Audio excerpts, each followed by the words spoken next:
Good morning, YouTubers. It is another beautiful day here in California. I'm Amanda. Welcome to our urban homestead. We hope that you can watch our videos and learn something. And actually right here in California right now, it is time for starting all of our tomatoes and peppers and things like that. All of our spring starts. Actually, our last frost date here in our zip code is February 3rd. So we're kind of behind on getting a lot of this stuff started, but last year it was all the way like first week in March, so I wasn't expecting it to be that early this year. But you get what you get. And so this year, my mom and I actually decided to try doing some plant sales at the local farmers market. And so I have a lot more things than I could possibly grow right now. But we actually tried a new seed starting method that we just heard about over from Luke over at MIgardener, talking about using the little 2-ounce cups. I actually had a box of like 2,500 of them because I use them for food storage. I usually make my own homemade pesto and I'll freeze it in the little cups so that I can just grab them out of the freezer and use them for a single meal. So I've got a ton of these little things. So we decided to try using them. And they've actually been hugely successful. They're really fun to watch. Like, we had tomatoes that were sprouting in 2 days instead of in a week. And I put some cucumbers in there and they sprouted in 24 hours. So I had some tomatoes that needed to be transplanted because they were ready to come out of the cups. So unfortunately I didn't get to get that footage. But you can have a look at our shelves and our setup. I'll definitely show you guys some of the peppers and stuff.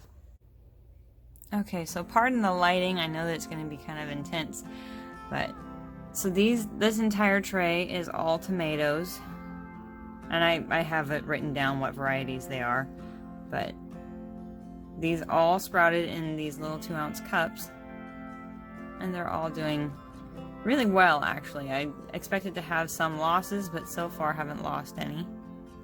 We'll see what happens.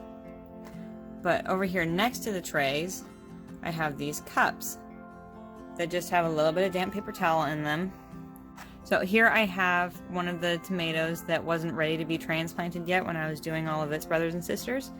And so I just left it back in here in the cup, and you can see it's just about lost its little seed hat, and it'll be ready to transplant here in probably the next day. You can see all the roots are growing everywhere. That was the main challenge that I had with this method, was for the tomatoes specifically. The roots just grew through the paper towels, so having multiple seeds in one cup was challenging to untangle them. But otherwise, I mean, tomatoes are fairly forgiving with root damage if you just plant them deep enough. Now, these guys have grown a lot since I planted them, and they've only been in the dirt here for like 2 days. So they're really taking off. But I have other things, like I have a lot of peppers that normally take longer to sprout, and these things are, let's see, they have been in the cups for a little over a week. So they're doing all right. Over on this side I have some eggplants that I planted these 8 days ago, 9 days ago, and they're doing really well. They took a little bit to get started, but once they kind of got going, they just went with it. But this method has been really cool. It's really fun to show the kids because it's something that they can see right away. It's something that they can learn about how seeds germinate. And so down here we have more tomatoes that are for our personal garden rather than the market stuff. And I've also started, because our last frost date is so close, I started all of my melons and cucumbers and things like that. See, here's a Kajari melon that it's already got this good sized root on it. And the melons I started probably 4 days ago. So I mean, they're doing really well. Oh, and here is the Armenian yard-long cucumber. The cucumbers grow really, really fast. I mean, this thing's already got its leaves poking out. It's happy. I did unfortunately have to transplant my other cucumbers last night and didn't get any footage of that because they sprouted, like I said, in 24 hours and they were ready to go. They were not going to make it through the night. And then in this tray I have most of the flat here is onions. They are the, oh gosh, I forget now, it's Italian red. And I've never grown onions before ever, and so this is my first time, and I've got a fairly good germination rate on them. And then in the end row here I have roselle that I have 3 out of 4 of them have poked up, so pretty good. And we're gonna see how that goes. On this third shelf I have these other lights, so I apologize if they're a little too bright, but here we go. These are the cucumbers I had to transplant last night. Behind them are a couple of seeds that we planted last night from a project for my son's school. He has to do a thing with beans. And so we have more tomatoes here. Most of the flats are tomatoes. There's only the one that has the onions in it, but everything else that I have right now in trays is tomatoes. So then the bottom shelf is, look, more tomatoes. I have lots of tomatoes right now. We have 20 tomatoes in each variety, and I have 5 varieties right now. So I've got 100 tomatoes that are growing in here, and I have to start one more variety because we turns out we didn't have enough seeds, so we had to order some more. So they finally came in, so I got to get those started. And we can go over how to do this the method here with the cups, and I'll show you guys how to do it. But happy little tomatoes, and this is all just in my bedroom because we don't have anywhere else to put it. So that's what you do when you have limited space.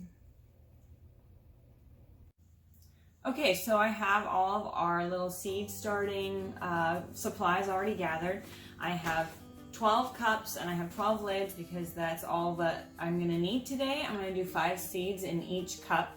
Now, you don't always have to do that many, but because shelving space is such a high commodity right now in my house, I just don't have the space to give each seed its own cup. Though that may be easier because sometimes the roots get tangled together and it can make it more challenging when it's time to transplant them.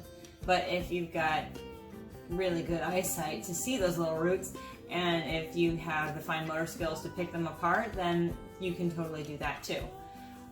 So you just need these little 2-ounce cups. You can get them at a lot of restaurant supply stores or even some grocery stores. And then I have little pieces of paper towel already cut up and put in them. And then you just need a spray bottle, and you do like one, maybe like a tiny little spritz after that. Just make sure that the entire paper towel piece is damp. And you're going to need a Sharpie because you want to label the things that you're doing. So I'm going to start with doing this Berkeley tie-dye pink tomato, and we're going to go ahead and label our lid before we even put anything in there, because I'm paranoid and I always tend to mix things up if I don't have it already labeled. So, and now I'm just going to take 5 seeds out of the pack.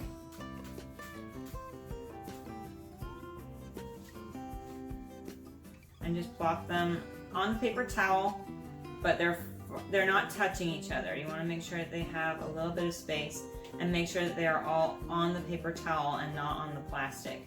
And they're going to soak up some of the water that's in the paper towel to rehydrate the seeds so that they can germinate, and it's going to go pretty quick. It'll be in the next couple of days. For most of them anyway. Some of them will still take a little bit longer because just like people, they're all individual and they're different. So then you can just put your lid on and snap it down, and that's it. Just try not to, drop it or turn it on its side or anything like that. But these cups are entirely stackable, so you can have multiples. That's why I've got stacks of 2, because mostly that's what'll fit under the lights that I have in there. But I mean, you could stack them as high as you wanted to, and feel comfortable about the stability. So, I mean, it's that easy. It's ridiculously easy and very fast compared to having to fill the soil pods and get the seeds in. So when it was time to get things going, it was easy for me to just take out these cups and whip all these seeds out and get them germinating, and then spend the time waiting for them to germinate to fill the soil pods for them to be transplanted into, so that I had that time to dedicate to all the preparation that goes into starting seeds. So then I'll go ahead and do another shot of this up close so that you can really see exactly what I'm doing. Okay, so here we are up close. Here's my cup with my dry paper towel. Got my water bottle. Pretty much one good spritz and it's all the way damp. And it's got a little bit of misting around the inside of the cup. That's totally fine. That's just going to provide more humidity to the cup when it's under the lights. And then I've got my lid here that I'm going to label.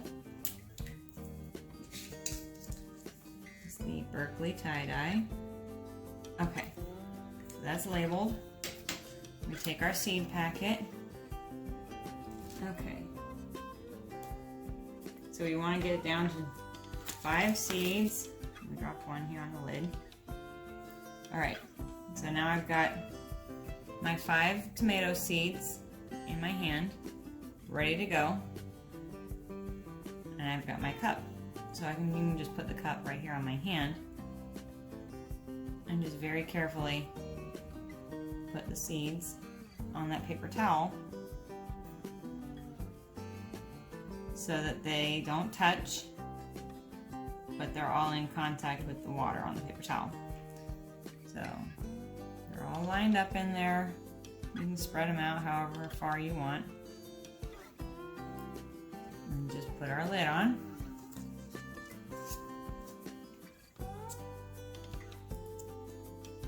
And it's just that easy. That's ready to go under a light now.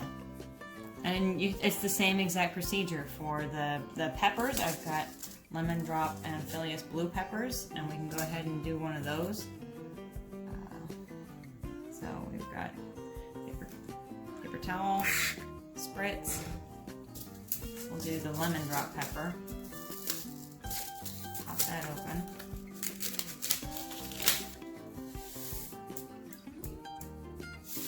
That's 5 seeds.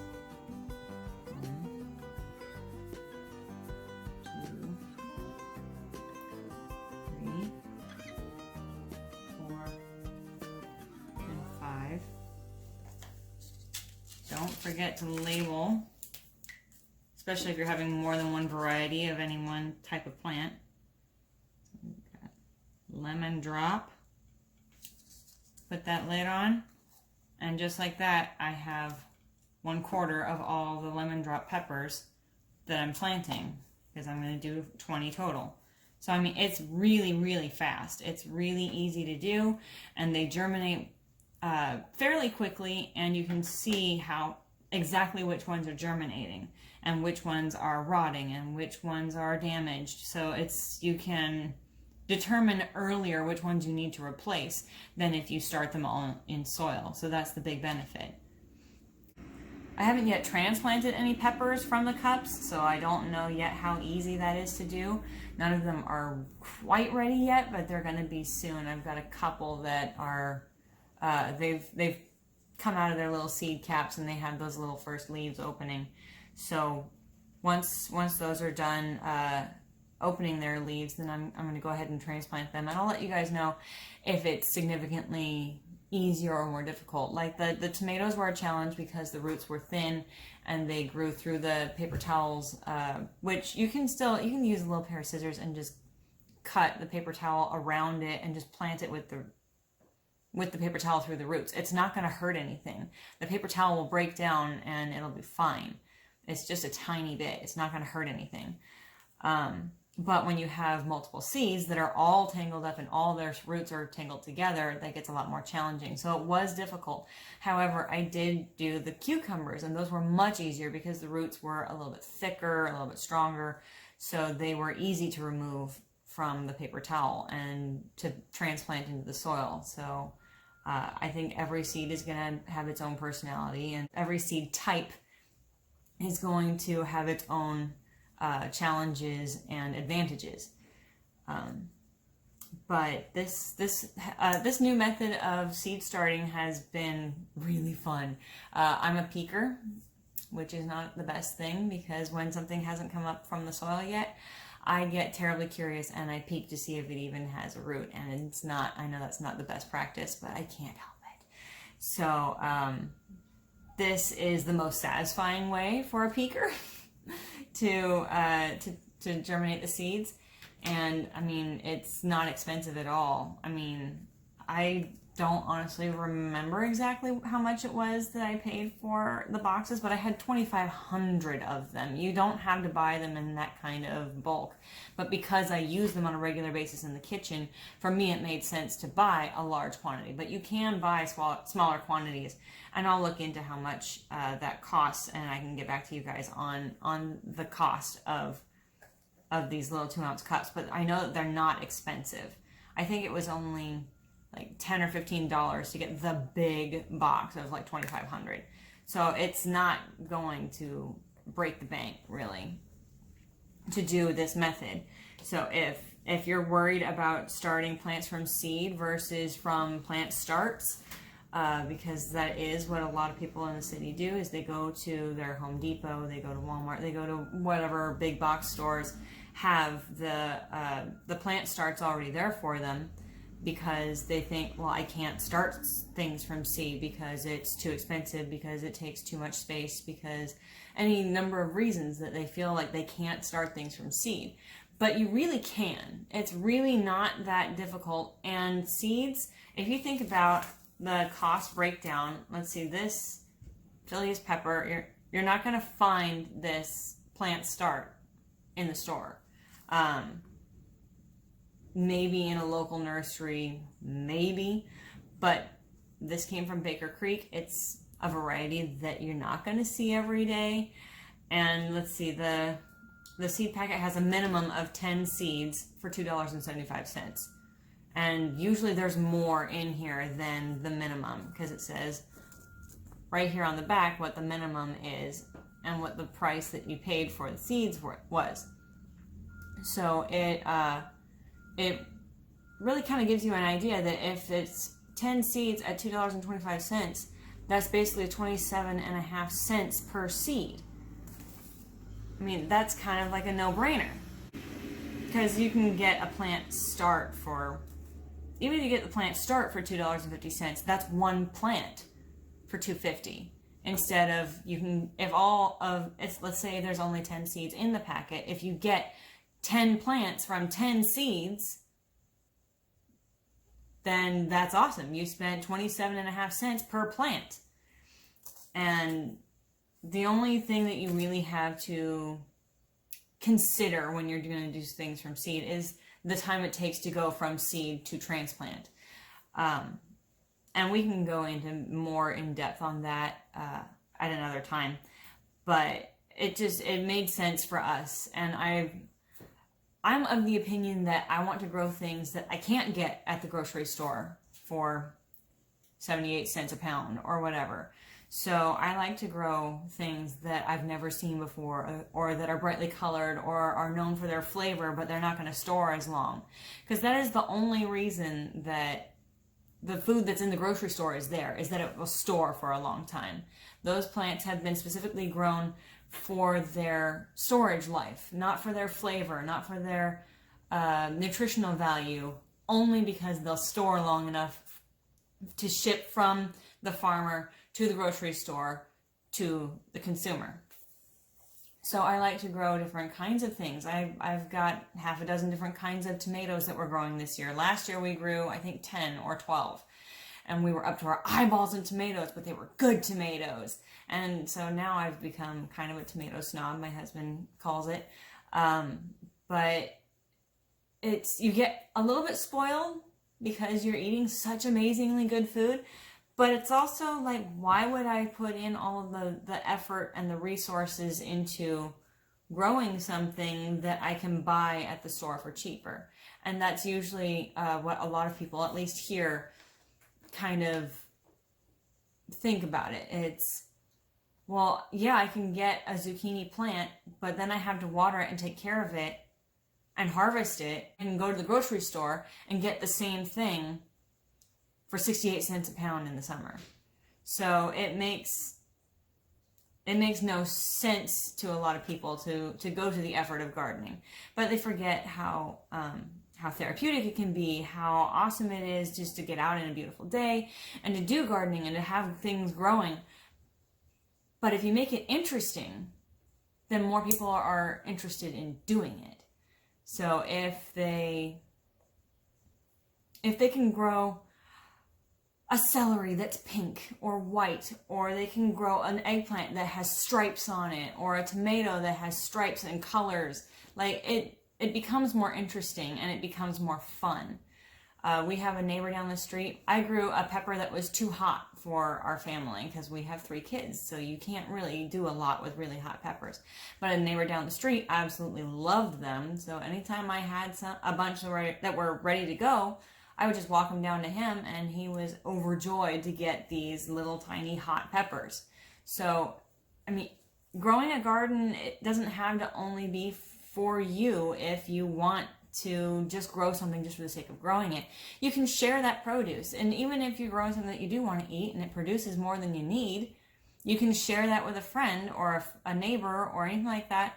Grows that relationship, but it also will grow their appreciation for having something else, because they can, whoa, look at that, it's different, what is it, it tastes better, like they can learn. And so it's something that is just, you pay it forward and it grows and it grows and it grows, and it's really cool. I have gone off on a tangent, but that's how I feel, and it's exciting, and I love this season when it's time to start things and watch them go from just a nothing seed to a little sprout, and then it goes in the dirt, and it's going to get leaves, and it's going to get bigger, and then it's going to become ready to go in the ground. And it's just, you get a real sense of accomplishment from it. So that's my stand on the seed starting. But it's easy and it's fun, and even if you have challenges, don't just give up. I've had, for years, for example, I couldn't grow a bell pepper to save my life because we get really hot summers here. And the information at the big box store always says, full sun, plant it in full sun. Okay, I planted it in full sun every year, and every single year I lost the peppers to sun scald because they got too hot. There was too much sun. And so last year, I finally planted them where they got afternoon shade. And I had bell peppers. I was over the moon. I grew bell peppers. I was dancing around. I was showing them to anybody that I finally grew a bell pepper. So it's something as simple as a bell pepper that, yes, you can buy green bell peppers for really cheap. But it was that sense of accomplishment that I was looking for. And it was so satisfying, and it was so good to eat it and be like, yes, I grew this. Like, it was really cool. So all that to say, I feel that gardening is one of the best things that you can really do, especially if you have dreams for a homestead or for growing your own food. It's just because you can't replace the grocery store doesn't mean that you can't supplement or augment your diet, and we love it. So, I mean, yes, I still have to go to the grocery store, and we can't necessarily afford to always eat the highest quality organic food. Sometimes I just have to go with what's cheap. And so if I can grow some of it at home, because we've already put in the investment to get the garden built and to get everything ready for it, I said, well, I'm not going to waste that resource. So I try and grow as much as I can, but I know that I'm never going to replace the grocery store. It's just not going to happen. At least not where I'm at now. So I have turned my waiting room into a classroom, and I've learned how to grow different things. What different things satisfy our family's tastes.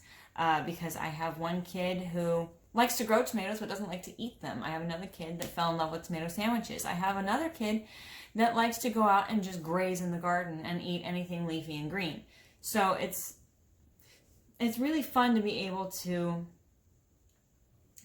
gauge all the different likes and dislikes. And another benefit of having a garden is that I've taught my kids to try different things, because just because you don't like that variety doesn't mean that you don't like that type of food.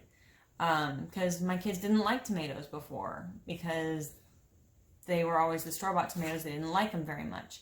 And I had one kid that fell in love with tomatoes just because we grew something different that had a better flavor. My son, Nathan, didn't like zucchini for a long time. And it was always the store-bought zucchini. And then we tried growing different kinds and said, well, here, try the different kinds of zucchini. And he preferred one zucchini over another. So it's that you learn how to gauge different people's likes and dislikes, but it also teaches them to open their mind to trying new things. So now even my littlest son, Caleb, who doesn't like tomatoes, if I tell him, well, this is a different kind of tomato, so please at least try it, he will try it. And he can decide if he doesn't like it. That's fine. There are people who just don't like tomatoes. That's fine. But because he's willing to give it a shot, I think that that is a really good life lesson for them, and especially with their food, is that, okay, just because you don't like what is at the grocery store doesn't mean that you don't like all of that kind of food. And it opens their willingness to try other foods. And it doesn't necessarily have to be just vegetables. This is something new, give it a try, because you don't know if you like it. And so they're more open to trying more foods, which is really great, because I know a lot of people who, like, their kids will come over and they just sit and look at the food and say, I don't want to try that. And it's frustrating on one hand because I've made the food, but it's also like, it's a challenge for those parents to raise their kids to eat healthy if they won't even try something. So it's really an awesome thing to have kids that are willing to try food. And a lot of kids, if they have had a hand in growing the food, they're excited to try it and to eat it. So that's how I've gotten a lot of things for them to try. And they've done great with it. So I think that gardening is great for kids, it's great for adults, it's great for everyone. Gardening doesn't necessarily have to be for everyone, but the result of the gardening can be shared with everyone. And I think that that is what's really cool, because it brings neighbors together to say, hey, I had extra of this. Here you go. Please enjoy it. And I think that that's great. Anyway, I'm going to bring my rant down, bring it to a close. Thank you for joining me today here in California. And we'll catch you next time.